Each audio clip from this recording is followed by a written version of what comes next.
Combien de personnes peuvent commencer à parler devant un auditoire disposé à les écouter sans éprouver auparavant des symptômes de nervosité, voire de crainte, tels qu'un pincement au cœur, des mains moites, des crampes d'estomac, la gorge nouée presque sans salive. Et je suis sûre que vous connaissez ce dont je parle.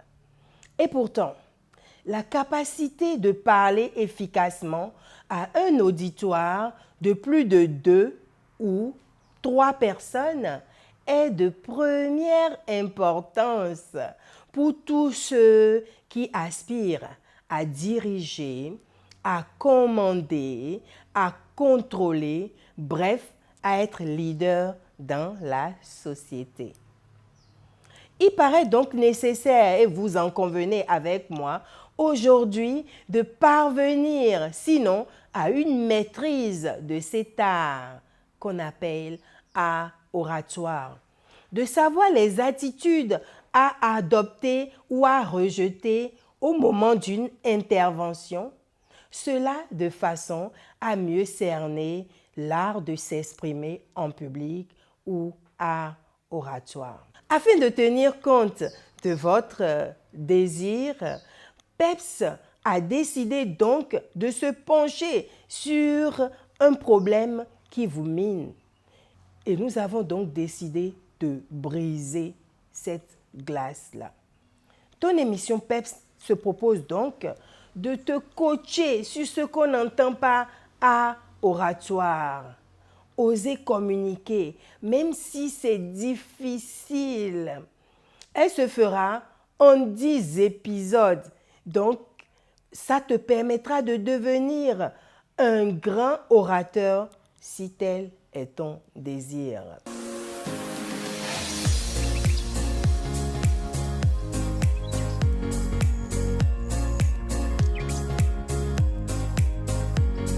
Chères Pepsiennes, chers Pepsiens, bonjour.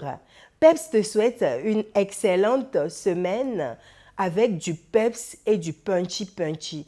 Et je sais que tu as envie de maîtriser cet art qu'on appelle art oratoire. Et la Pepsienne Francine se chargerait de t'accompagner dans ce processus parce que tout un chacun de vous, vous en avez besoin. Que ce soit des étudiants, des membres d'associations, des professionnels, tout le monde est concerné par ce challenge qu'on appelle la difficulté de s'exprimer en public. La Pepsienne Francine, tout au long des 10 épisodes, se chargerait de te coacher sur l'art oratoire avec beaucoup de peps, de punchy pour des semaines assurées. Inspiration, motivation et passage à l'action qui sont les maîtres mots de ton émission. L'objectif de PEPS au travers de cette vidéo est de t'amener à savoir communiquer, à maîtriser l'art de t'exprimer en public et, plus tard, à devenir grand orateur. Nous allons donc démarrer par la première épisode ou la première émission qu'est Briser la glace. Jusqu'à présent, vous avez entendu beaucoup de personnes présenter des discours et vous avez probablement déjà pris part à une formation ou une session sur ce qu'on n'entend pas à oratoire. Vous avez regardé des vidéos à ne point en finir sur ce qu'on n'entend pas à oratoire, mais il vous manquait quelque chose, la pratique. Vous avez maintenant l'opportunité de prononcer le tout premier discours que vous avez préparé et de briser ce faisant la glace. Alors, ne vous faites pas prier. Brisez la glace. Évidemment, PEPS se propose de te donner des exercices que tu vas faire à la maison et tu pourras nous faire le retour à travers les commentaires, nous écrire ou nous appeler même si vous le désirez, afin qu'on vous apporte notre expertise dans le domaine. Les sujets sont multiples et variés. Vous pouvez nous parler de votre famille, pourquoi pas. Vous pouvez également nous parler du choix de votre profession. Pourquoi vous avez choisi être, par exemple, communicatrice. Vous pouvez également nous parler d'une expérience que vous avez vécue et qui vous a marqué. Vous pouvez encore nous parler d'un projet ambitieux qui vous tient à cœur. Vous pouvez enfin, pour ne pas nous éterniser sur les sujets, vous pouvez nous parler de votre passion. Qu'est-ce qui vous passionne dans la vie? Vous voyez qu'il y a beaucoup à dire. Donc, faites-nous une présentation de 4 à 6 minutes maximum. Et vous pouvez, comme je le dis, nous l'envoyer et nous allons nous charger de vous le corriger. Alors, vous vous demandez pourquoi moi? C'est ça, non? Pourquoi c'est vous, par exemple, qu'on a désigné pour pouvoir faire cette présentation? Pourquoi c'est vous qu'on a désigné pour pouvoir vous exprimer? Pourquoi c'est vous qu'on a désigné pour parler en public? Mais je vous dis, prendre la parole, c'est prendre le pouvoir de t'exprimer et celui d'informer ton public. Je répète, prendre la parole, c'est prendre le pouvoir de t'exprimer et celui d'informer ton public. Et je peux te dire, tu l'as voulu, tu as été choisi, ou tes fonctions l'obligent. C'est les cas où tu peux t'exprimer en public. Tu peux être tranquille et ton supérieur hiérarchique va décider, Lourdes, c'est toi qui me fais cette présentation. Ou tu peux décider toi-même, pourquoi ne vais-je pas briser la glace? Ceux qui le font, ils n'ont pas de tête. Ou ça peut être, vous avez obtenu une promotion et cette promotion fait que vous devez vous exprimer devant plusieurs personnes, des collaborateurs, ce qui vous oblige évidemment à prendre la parole en public. Même si c'est un nombre restreint, c'est toujours un public. Dans tous les cas, prenez donc votre responsabilité. C'est ce qu'on vous dit. PEPS vous conseille de prendre vos responsabilités. Préparez-vous, soignez votre aspect, habillez-vous de manière optimale en harmonie avec l'événement et les lieux. Votre image est engagée. Et donc, évidemment, il est important que vous puissiez savoir que pour prendre la parole en public, ça doit comporter 3 parties. L'introduction, le développement et la conclusion.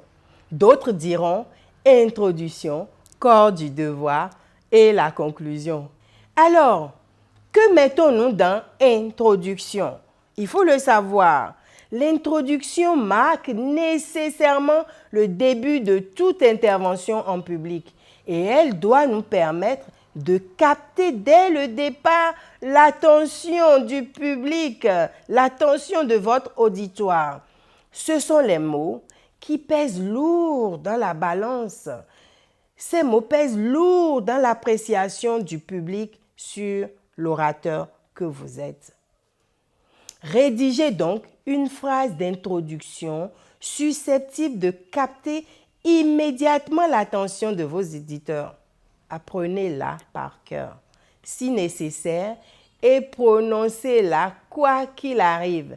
Même s'il y a une meilleure idée qui vous vient juste au moment où vous commencez à parler, tenez-vous à ce que vous aviez écrit. Maintenant que nous avons fini de parler de l'introduction, nous allons parler de quoi? Du développement. Et le développement doit s'organiser autour de quelques idées qui seront développées le plus clairement possible en 3 parties.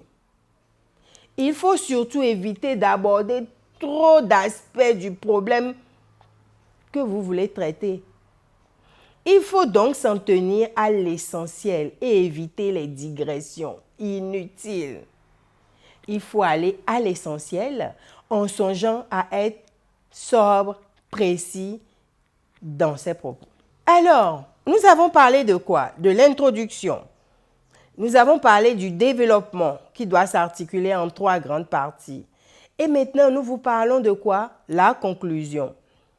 La conclusion pourra être un résumé des idées principales, une citation relative au sujet principal, une question provocatrice pour commencer la discussion après le discours si c'est le cas. Mais c'est à prendre avec des pincettes. Imaginez que vous dites « qui dit mieux ?» Et il y a un expert dans la salle qui vous dit « moi ». Vous n'allez plus savoir où vous mettre. Donc, les questions provocatrices, il faut savoir les utiliser en fonction de votre maîtrise du sujet. La conclusion peut être également des suggestions, des propositions à l'action ou l'appel à l'action. Votez pour moi, la pepsienne Francine. C'est une proposition à l'action. Donc, si nous devons résumer, il est important de connaître par cœur votre introduction et votre conclusion. Cela va vous permettre de commencer et de terminer votre discours avec aisance et assurance. Pour être sûr d'être bien compris, il faut lancer une idée, la redire dans des différents thèmes, l'illustrer, la répéter une nouvelle fois. Apprenez à utiliser et à maîtriser cette technique efficace. Choisissez avec soin les points que vous voulez traiter et les exemples qui vont les illustrer.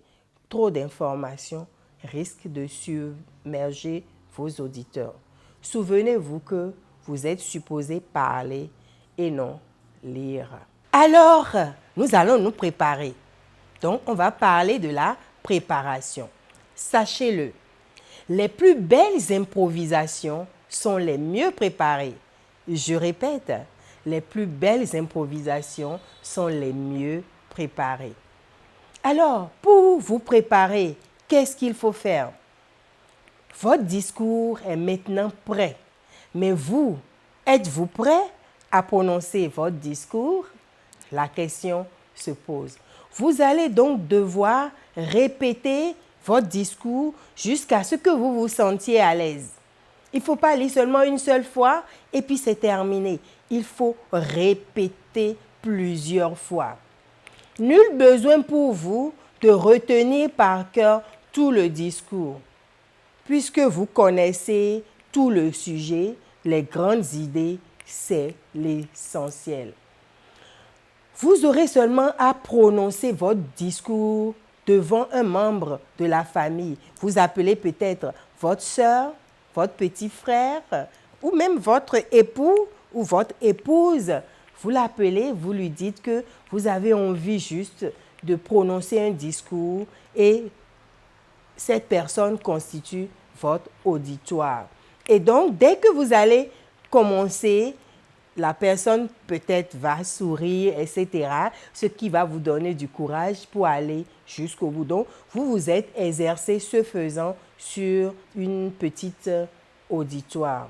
Et ces personnes pourront vous faire également quelques suggestions. Ah, ma chérie ou bien mon chéri, bon, ta voix était basse ici, il faut remonter un peu. Et avec ces retours, vous pourrez alors corriger certains aspects de votre prestation et vous pouvez également enregistrer votre discours. Si vous n'avez personne à côté, enregistrez, réécoutez, vous allez être étonné de ce que vous entendez.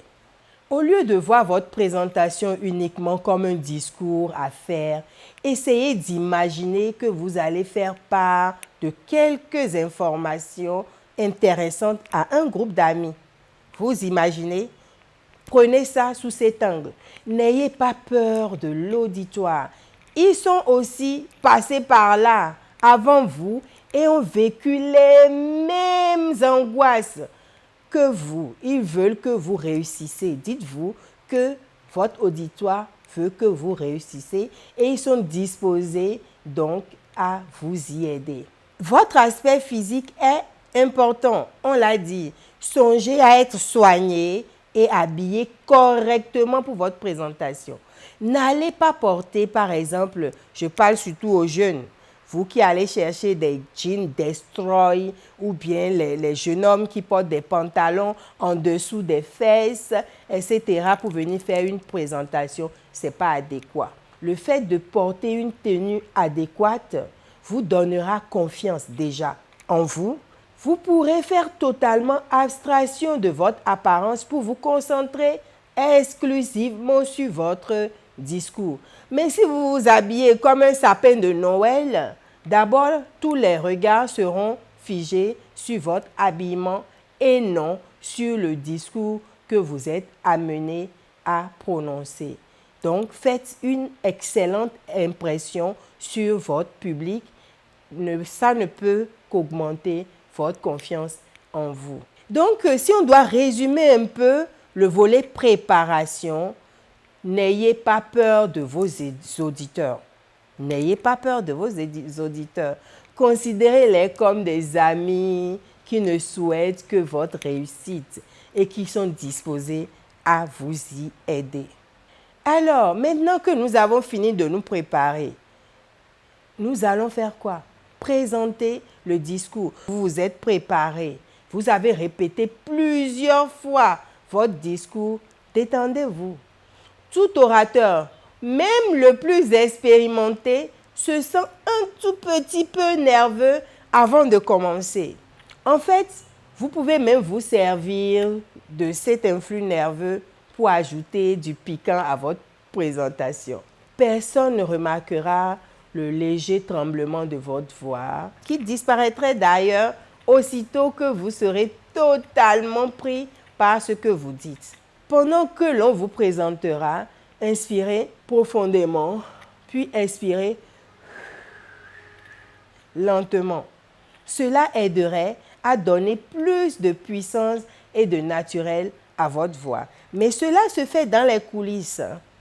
Avant qu'on ne vous appelle sur scène, vous inspirez.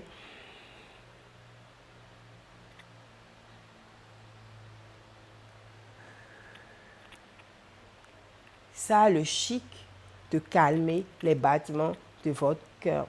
Commencez par regarder l'animateur et dites « Monsieur l'animateur » ou « Madame l'animatrice » et puis tournez-vous face au public.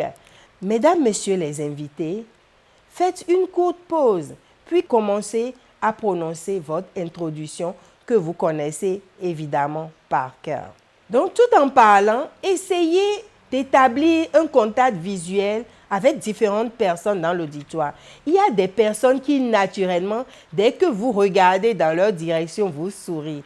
Il faut privilégier plutôt ces personnes que ceux qui n'ont pas l'habitude de sourire. Ils risquent de vous déstabiliser. Fixez une première personne pendant quelques secondes. Passez à une autre, c'est-à-dire ne vous éternisez pas sur une seule personne. Ce faisant, n'oubliez pas de jeter de temps en temps un autre coup d'œil à votre montre parce que vous êtes dans un timing serré. Efforcez-vous de respecter votre temps de parole en toute occasion. Pour l'instant, ne vous préoccupez pas de vos mains. Concentrez-vous sur le discours à présenter. Vous aurez le temps de vous exercer au langage corporel ultérieurement. Et puis, dès que vous finissez, dites merci à vos auditeurs. Ceci sonnera la fin de votre discours et puis les applaudissements vont suivre.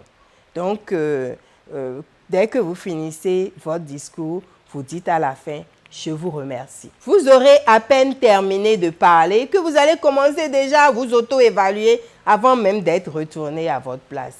Vous vous reprocherez peut-être d'avoir oublié les meilleures parties de votre discours. Rassurez-vous, il en est de même pour tous les orateurs. Ce n'est pas tout ce que vous aviez écrit que vous lisez forcément devant votre auditoire. Alors, ce qu'il y a à faire, félicitez-vous plutôt d'avoir eu le courage de présenter votre premier discours. Ensuite, écrivez sur une feuille ce que vous pensez avoir réussi et ce que vous souhaitez améliorer pour que votre prochain discours soit encore meilleur que celui-ci. Et pour compléter votre auto-évaluation, vous pouvez demander à un coach ou une personne expérimentée d'évaluer votre prestation, et il y a une grille d'évaluation évidemment, et ce coach pourra vous dire améliorer cette partie, votre prestance ou bien votre voix est un peu faible, etc. Alors, chers Pepsiens, chères Pepsiennes, nous vous avons donné assez d'éléments déjà sur comment briser la glace, sur les éléments constitutifs de votre discours, à savoir l'introduction, le développement et la conclusion. Nous vous avons parlé également de comment vous allez vous préparer à faire le discours et comment vous allez présenter votre discours. Et nous vous demandons de ne pas vous évaluer, vous auto-évaluer. Vous pouvez le faire, même pas en même temps, dès que vous serez chez vous, ou vous demandez à une personne avisée ou un coach de pouvoir vous donner des observations, des commentaires pour amélioration. Les bonnes choses ayant toujours une fin, si cette vidéo t'a plu, non seulement il faut t'abonner en cliquant sur s'abonner en dessous de la vidéo, il faut partager, il faut liker et il faut commenter. Surtout que vous avez des exercices à faire, il faut commenter et nous les envoyer. Je dirais plutôt briser la glace. Ne restez pas dans votre confort.